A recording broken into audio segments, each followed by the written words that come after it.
اللہ تبارک و تعالی نے قرآن حکیم میں ارشاد فرمایا ہے کہ اے میرے مومن بندو، زندگی میں جب تمہیں مشکلات گھیر لیں،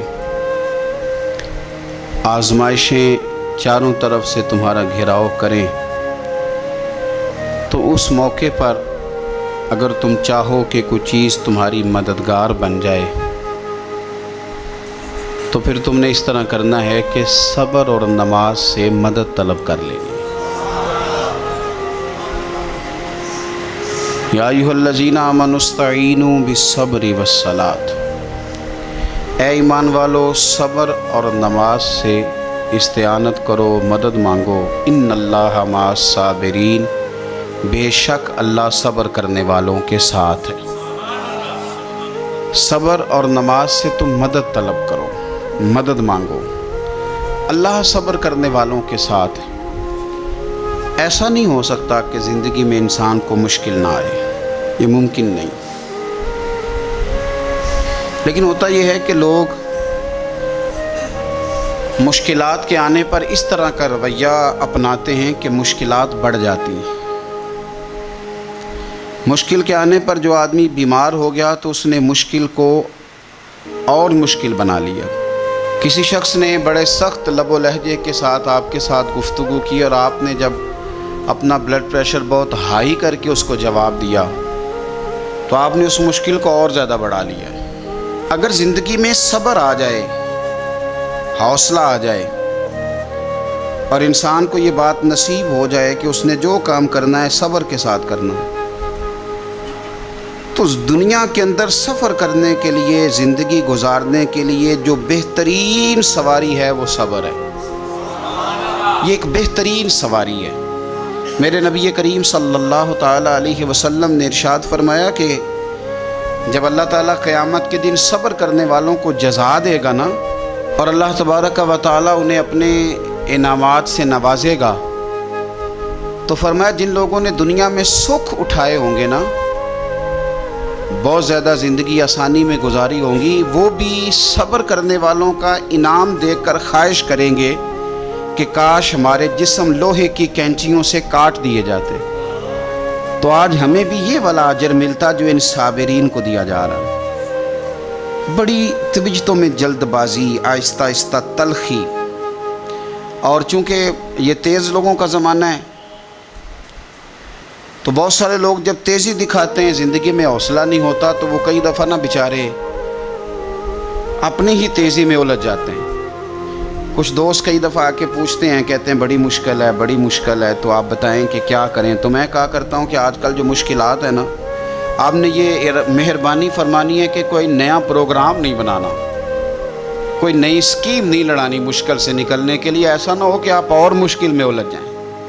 آپ اللہ تبارک و تعالیٰ پہ بھروسہ کریں اور اپنی زندگی حوصلے کے ساتھ، صبر کے ساتھ گزاریں، اطمینان کے ساتھ، اور جد و جہد کرتے رہیں، کوشش کرتے رہیں، ہمت نہیں ہاریں۔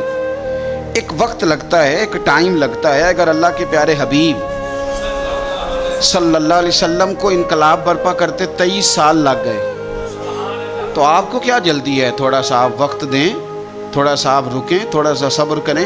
میرے رسول کریم صلی اللہ علیہ وسلم نے صبر کا ہمیں پیغام دیا۔ اپنی زندگی کو اگر آپ صبر نہیں کریں گے تو زندگی بے چین ہو جائے گی، زندگی بے قرار ہو جائے گی، زندگی میں تکلف آ جائے گا۔ زندگی کے اندر اب میں بہت سارے دوستوں کو دیکھتا ہوں کہ ایک مفت کی بے چینی، اپنا تعارف کرانے کی بے چینی، اپنا نام بنانے کی بے چینی، اپنا ظاہر کرنے کی بے چینی، اپنی کوئی کہانی سنانے کی بے چینی، یہ ساری بے چینیاں ہیں۔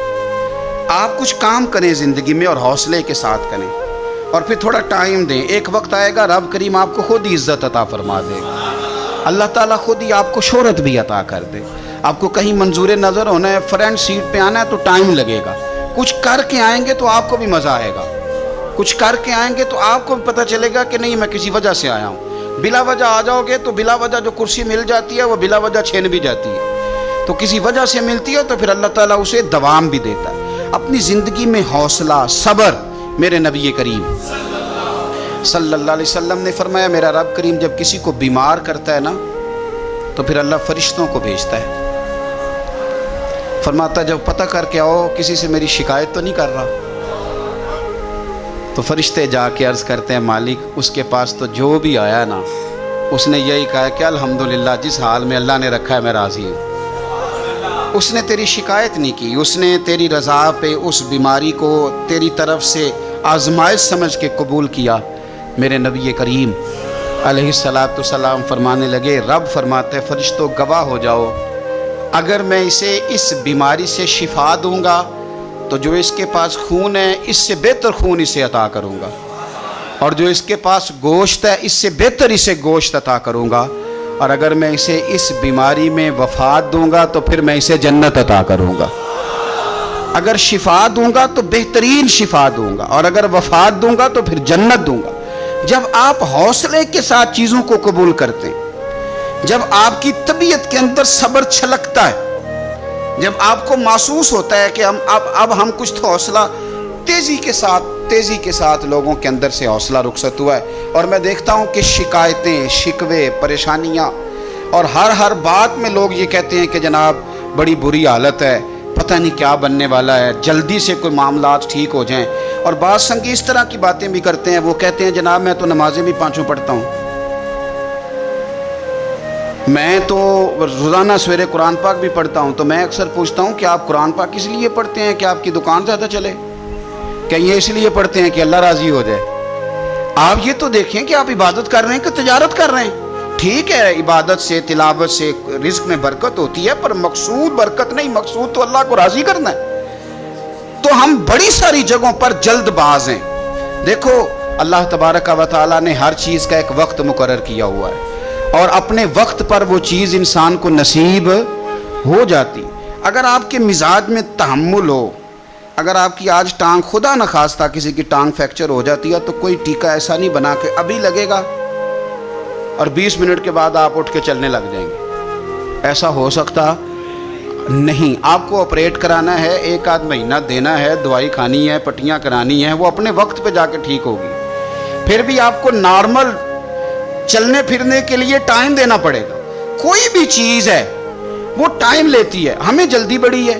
میرے نبی کریم صلی اللہ تعالیٰ علیہ وآلہ وسلم نے ارشاد فرمایا کچھ لوگ ایسے ہوں گے قیامت کے دن کہ اللہ تعالیٰ کی طرف سے منادی ہوگی. اس کو امام غزالی نے احیاء العلوم میں لکھا ہے. منادی ہوگی کہ فضیلت والے لوگ کدھر ہیں؟ فرشتے پوچھیں گے فضیلت والے لوگ کدھر ہیں؟ تھوڑے سے لوگ ہوں گے جو جلدی جلدی سے اٹھیں گے اور وہ جنت کی طرف جانے لگیں گے.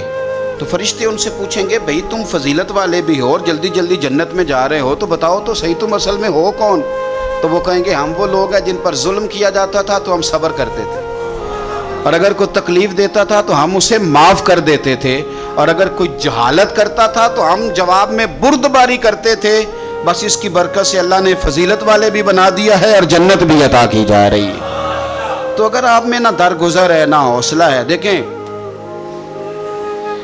مفسرین کرام نے اور سیرت نگاروں نے ایک بحث چھیڑی ہے کہ اللہ تعالیٰ نے فتح مکہ پہ غلبہ میرے نبی کریم علیہ السلام کو عطا فرمایا.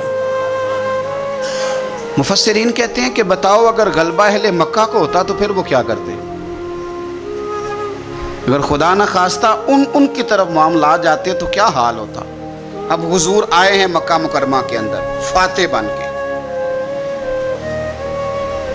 کئی دفعہ نہ سکھ بھول جاتے ہیں, دکھ نہیں بھولتے.